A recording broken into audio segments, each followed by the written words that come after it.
Hey everyone, thanks for joining. So I'm going to give you a brief overview of how to use the Movie Maker program. Movie Maker is pretty basic and you can do a number of things. You can use it to edit any recorded videos you may already have using Screencast-O-Matic, for example, like we just talked about. You could actually use it to drop in a few of the images you may have for your course and narrate your lecture based on those.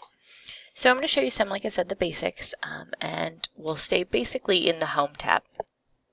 The first thing you want to know is how to add either videos or photos. So we're going to do a little bit of both today. First, we're going to add a video segment. So I'm going to go to my desktop where I have my video file saved. Here's the MP4 file, and we're going to open that. And you'll see here that the video file has dropped in. You'll notice that there's these gray bars at the bottom that indicates the speaker talking in that footage. You can also add images to your presentation if you like. You can make a whole presentation just of images, or you can combine it with video, or vice versa. So I'm going to go back to Home and hit Add Videos and Pictures. So I'm just going to choose a few pictures to add in there. And now you can see I have video file as well as images all in the same movie. Now perhaps I want to adjust how long we linger on a picture. You also can add at this time a narration to the picture or any other conversation parts that you want to have for your lecture. So what we're going to do is we're actually going to click on the picture itself and hit Video Tools.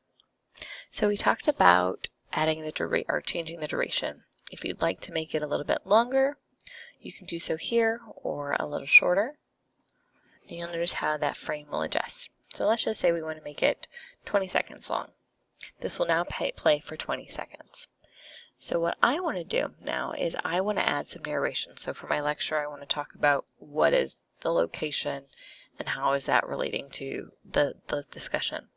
So we're back on the Home tab, and we're actually going to use the video narration tool here. If you want, you can even use a webcam footage to add to your lesson as well. So we're going to go to video narration. Very simple. Record, stop, and cancel. So I'm going to hit record, and you'll see right here that it's starting to record me now. So now it's recording what I'm talking about through the length of this picture. But I'm already done talking, so I can hit stop. It's going to want you to save that, and you want to hit yes. And then it'll automatically drop in that audio file for you. Pretty simple feature. Now, a lot of people like to add a little bit of background music to perhaps the beginning or end, or if you're just looking at pictures, to your video. So what you can do is select where you would like to have audio playing. For this instance, since I have audio here as well as audio here, I'm not going to want to overlap that. So I'm just going to move my cursor to where I would want my audio to begin and hit Add Music.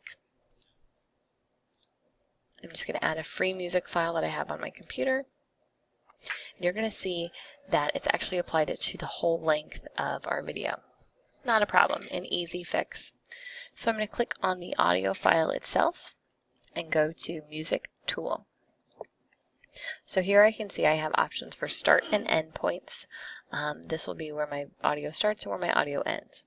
So if I want my audio to start here, I need to know what time mark I'm at. So I'm actually going to drag my cursor over, and where it stops, it'll tell me the timestamp here. It's about 56 seconds. So for my audio file, I'm going to have a start time of 56 seconds. And once I click off, you'll see it's automatically removed that already. I will allow it to continue to play through the end, so I don't need to add an endpoint. So those are some of the basics: adding videos, images, recording narration, and adding audio files. The last thing you might want to know about is adding some themes to it, so having a title for it basically, or an end caption. So if we want to do that, we want to use the auto movie themes just above and choose which style you like. So I'm just going to choose this first one, and you'll notice what that's done is add a few text tiles in there for you. So they've actually just taken our last image and stretched that out for the remainder. And if you double click on them, you'll see the text files pop up, so you can actually edit your own information in there. So we'll just put in our name, And then that's been edited, starring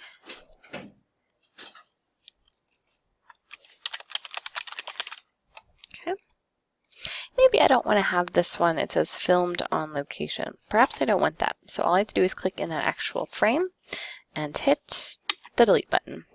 And soundtrack, same thing. Don't want it. Click in there and hit remove.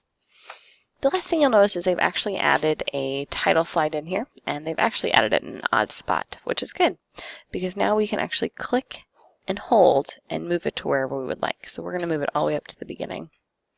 Double click on the text and provide a name for your movie. And you can even adjust, stretch out the text box if you'd like. Just going to move around. All right. So what you have now is a pretty basic idea of how to manipulate a few of the primitive features in Movie Maker. So if you want to view now what your movie looks like, which would be your last step, all you have to do is hit the play button, and you'll notice it'll automatically start to play in this preview window. From here, you might notice that you might need to change a few things, adjust the volume of your background music, so on and so forth. So once you've previewed your movie and you are satisfied with it, all you have to do is save your file. You can save it to your desktop or your M drive. You can even save it through a few other platforms that Movie Maker has built in. So good luck and have fun.